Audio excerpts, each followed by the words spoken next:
Hello, Timeless fans. So this episode was pretty interesting. It's called the Darlington 500, and it was about this guy, Ryan Millerson, who is actually a fictional character in this case. And he's a race car driver, and he's about to do a race. And we actually learn that he is one of the sleeper agents that that Rittenhouse has placed throughout time. So he actually has a bomb in his car, and he was planning to destroy the race and all the people, like kill all the people that were there. I don't remember exactly which people they were targeting, but basically it was just going to cause a catastrophe in that moment in history. And I can't tell you exactly how, like, what Rittenhouse's plan still is. And we actually get to see more of Lucy's maternal great-grandfather. I had to think for a moment. And so he's already planning his next move, basically. Like, last time we saw him, he was still healing from his wounds after they had brought him back from 1918. But in this episode, he's already, like, researching everything and planning things. It's like, jeez. So he's basically attempting to become the leader of Rittenhouse. And I don't exactly know if he was already the leader in the past, or I honestly can't tell you. It's a very complicated timeline. Like, even they had trouble explaining it in the episode. So basically in this episode, we see Ryan Millerson and Wyatt, Rufus, and Lucy are trying to prevent this event from happening. At first they thought they had to protect Ryan, but then they learn that he's the sleeper agent. And Emma is there as well, and she's trying to work with Ryan. And she's trying to see the plan through, basically. Which they do actually end up failing, because at one point Wyatt actually kills Ryan Millerson. So definitely wouldn't have worked if he was a real historical figure, but no. So they kill him and steal the car in what was actually a pretty funny chase. I don't know why it was funny. I think it was just the background music, and I read an article that was basically describing it like Dukes of Hazzard, which, yeah, you can kind of see. And, oh, I didn't explain the year, so this was 1955 in North Carolina. And so at the beginning of the episode, they didn't know what big event or what person was living in that time. So they had to go to Flynn, and Flynn in the last episode wanted to speak to Lucy. So he actually gets the chance to basically tell her off. Because he's like, this whole time you didn't know your mother was Rittenhouse, and basically like throwing everything in her face. And this just kind of bothers her, and she tries to leave, and he eventually does give an address and like who to look for, basically. So he actually was kind of an asset in helping this time. But as he mentioned, this one was free, and he has plans the next time that they need his help. So I definitely think that at some point they are going to break him out, or release him at least. But I feel like he's going to betray them if they do that. I just have this strong feeling. And, like, they actually do all have the same plan now to stop Rittenhouse. But the question is, does Flynn want to do, like, does he want to bring them down the same way Lucy, Wyatt, and Rufus want to? Like, what exactly is his plan? Because he definitely wants to get his wife and kid back. And he was going to at some point, because Lucy finally gave him the information he needed, but then he got arrested, so I don't know. That'll be interesting to see this season. Trying to remember what else there was in this episode. Oh, I have to mention this. Lucy and Wyatt, they almost kiss again. And unfortunately, they were interrupted. Again. Like, normally when I'm watching shows, I'm not usually somebody who ships people, but there are a few shows in my mind where I will actually ship the characters, and I will be extremely happy when they end up together. So this is one of those cases because I really think they're made for each other, because obviously they have chemistry and they challenge each other in a great way, and they kind of bring out each other's humanity, which I really like.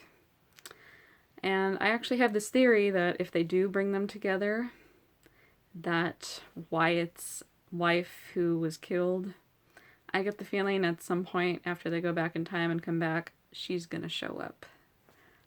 Just watch. I bet you that's what's gonna happen. Because writers like to tease. But yes, so yeah, they almost kiss in the episode. And it looks like in the next episode they will actually kiss. So that'll be interesting to see. It'll be interesting to see what leads up to that. So another big point in this episode, before I go on any more rants about Lucy and Wyatt. So Wendell Scott was in this episode. He's real. And he was also a race car driver. I think he didn't really get terribly far with it because of his skin color, and of course he was in North Carolina and 1950s Carolinas. But anyway, he actually is a big help to them in this episode. And he actually saves them the first time before, like, Emma tries to kill all of them, and he helps them get away in the car. And he also brings them back and helps them hide the car, and they've managed to disable the bomb. So he was actually really helpful, and it was actually cool to see Wyatt and Rufus bonding with him, because he and Wyatt kind of had this issue with fathers, and get to learn more background about Wyatt that way too. And Rufus, like, they were just kind of they were bonding. It was nice to see that. It's kind of cool when, like, you always imagine if you could go back in time, like, who would you want to hang out with? Who would you want to bond with, have dinner with, that kind of thing. I feel like the show is like a big, like, dream come true of that, which it's actually, I kind of like that idea. It's just a side thing in the show, but it actually adds a lot of depth to the characters also, because meeting all of these historical figures actually reveals a lot about themselves. They're not afraid to show, I'm sorry, I can't talk tonight.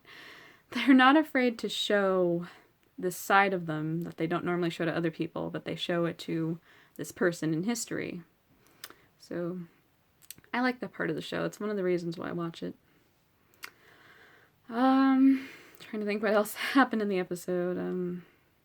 Okay, so yes, Lucy's maternal great-grandfather, I think his name's Keynes, or Keynes, I can't remember how to pronounce it. He reveals at the end of the episode that he has created some kind of map, and it's basically his plan, his vision for what Rittenhouse can accomplish. And I honestly don't know exactly what he's planning.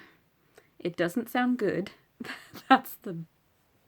Honestly, that's the best way I can describe it. It does not sound good. And Emma's intrigued by it. Interestingly, Lucy's mother shows doubt. Like, you can see on her face, she's not sure about this. So I get the feeling at some point, this will be actually kind of an interesting point if she ends up turning against Rittenhouse. Either to save Lucy or because she doesn't agree with the vision. I don't know. But that'll be interesting to see. I get the feeling she's going to turn against Rittenhouse and they're going to kill her. And then this will really push Lucy to end Rittenhouse. That's a theory. I'm not positive if that's going to happen, but that's a theory. So yeah, I have a lot of theories. But yeah, the episode was great. I thought there were some random moments in the episode, like when Mason wanted to go speak publicly about his plans and everything that went down, and I'm not exactly sure everything he was going to say, but Agent Christopher actually had him arrested to stop him from speaking publicly, and she's threatening him, like, don't do this or else you will end up behind bars.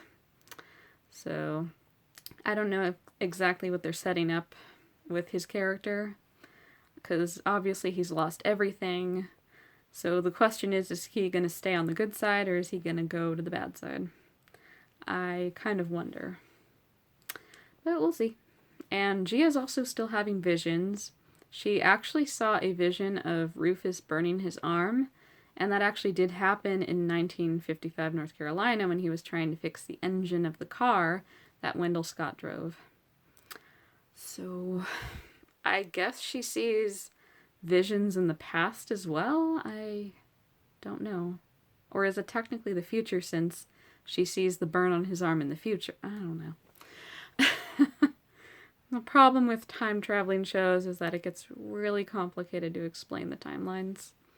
Like even the other show I watch, Outlander. So that episode actually they also have trouble explaining the timeline, which it is hard to explain. So I'm not going to try. Like, you can even try to... It's just too much to think about, so let the writers do their thing and just enjoy the ride. That's all I can say. Alright, so yeah, that was basically the whole episode, and yeah, not too much happened. We learned a little bit. We're kind of getting an idea of where the whole thing with Flynn is going, which I have that theory. Just watch. And then Lucy and Wyatt are going to end up together at some point, but his wife's going to come back. And Lucy's mother, now that she's having doubts, she's eventually going to turn against Rittenhouse, and it might lead to her death. Those are my theories. And yeah, if you guys have any theories, please share them with me, and have a great day, and I will see you next week for episode 3 of season 2 of Timeless. Alright, see you later. Bye.